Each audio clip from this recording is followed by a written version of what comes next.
The holiday shopping season is back in full swing, and most people are comfortable going back to physical stores to buy gifts for their loved ones as well as themselves. But online shopping is far from dead. In fact, we just hit a milestone when it comes to e-commerce here in the United States. Online sales topped $1 trillion for the first time ever on a trailing 12-month basis. That's a gain of 9% from last year. Now there's a couple interesting things about that number. One is that it's way above the $820 billion that e-commerce sales would have been if they stuck to the pre-pandemic trend. Before the pandemic, online sales were growing at a 14 to 15% clip. But that was massively accelerated when everyone was forced to stay home in 2020. As you would expect, growth has slowed down this year, but e-commerce sales are still growing solidly off that higher base. The second interesting thing is that e-commerce sales as a percentage of total retail sales, a number that's called e-commerce penetration, is back to the pre-pandemic trend line. Even without the pandemic, we would have expected e-commerce sales as a percentage of total retail sales to be something around 14%. And that's right around where they are.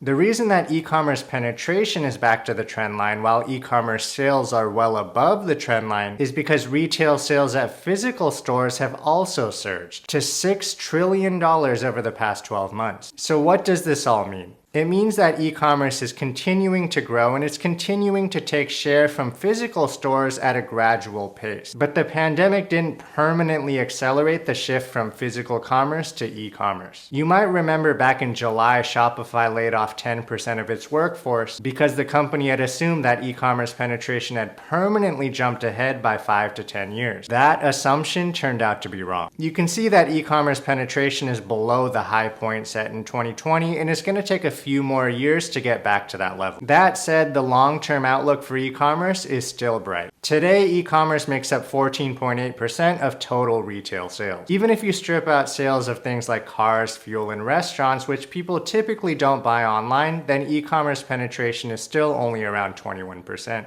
We'll see where that number ends up going long term, but I'm guessing that it will eventually top 50%. If that's the case, then e-commerce sales can continue to grow strongly even from where they are today. Hope that helps, and follow for more investing insights.